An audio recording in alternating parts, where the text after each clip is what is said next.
Hi learners, this is Tutor Marife. Let's solve this quadratic equation, problem number 3. Number of integral x satisfying the equation quantity x squared minus 5x plus 5 raised to the power of x plus 5 equals 1 is a1, b2, c3, d4. Take note that this given equation is of the form base raised to exponent equals 1. For this exponential expression on the left side of the given equation to be equal to 1, we need to consider 3 cases. The first case is when the base is a non-zero number and its exponent is 0. Based on the zero exponent rule, any non-zero number raised to the power of 0 is always equal to 1. The second case is when the base number is 1 and the exponent is any real number. Base of 1 raised to any real number exponent equals 1 is always a true equality. The third case is when the base is negative 1 and the exponent is any even number. Base of negative 1 raised to the power of any even number exponent equals 1 is always a true equality. So to be able to answer the problem, we need to find the solution under each of these 3 cases. Let's focus on the first case. Based on this case, this given equation becomes true when the base number is a non-zero number and the exponent is 0. This is according to the zero exponent rule, which states that any non-zero number raised to the power of 0 is always equal to 1. So let's equate this expression for the exponent to 0, then solve for x. We have x plus 5 equals 0. To solve for x, isolate it on the left side of the equation by transposing 5 to the right side. Therefore, x equals negative 5. Negative 5 is an integer. To double check the validity of x equals negative 5, let's evaluate this expression for the base by replacing the x with negative 5. We should get a non-zero value. So if x is equal to negative 5, this expression becomes negative 5 squared minus 5 times negative 5 plus 5, or 25 plus 25 plus 5, or 55.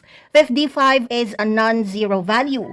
Therefore, 55 raised to 0 equals 1 is a true equation. So we can conclude that x equals negative 5 is a valid solution for this given equation. We've found one integral x that satisfies this given equation. Let's now consider the second case.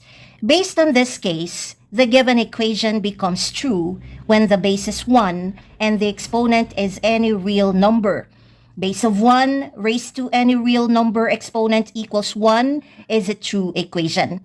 So let's equate this quadratic expression for the base to 1. We have x squared minus 5x plus 5 equals 1. Transpose 1 to the left side. We now have x squared minus 5x plus 5 minus 1 equals 0, or x squared minus 5x plus 4 equals 0. Then solve this quadratic equation by factoring method. Factorize the left side of the equation into quantity x minus 1 times quantity x minus 4. Then apply the zero product property. By application of the property, equate each factor to 0, then solve for x. The first binomial factor is x minus 1. Equate it to 0, so x minus 1 equals 0. Then solve for x. X equals 1. The second binomial factor is x minus 4. Equate it to 0, so x minus 4 equals 0. Then solve for x. Therefore, x equals 4. 1 and 4 are integers, and they will turn this base into 1. If x equals 1, this exponent becomes 1 plus 5 or 6. Base of 1 raised to the power of 6 equals 1 is a true equation. If x equals 4, this exponent becomes 4 plus 5 or 9, and base of 1 raised to the power of 9 equals 1 is also a true equation. Therefore, 1 and 4 are valid solutions of this equation. We've found two integral values of x that satisfy this equation. Let's now focus on the third and last case. Based on this case, the given equation becomes true when the base is negative 1 and the exponent is even number. Base of negative 1 raised to even number exponent equals 1 is a true equality. Therefore, let's equate this quadratic base to negative 1. We have x squared minus 5x plus 5 equals negative 1.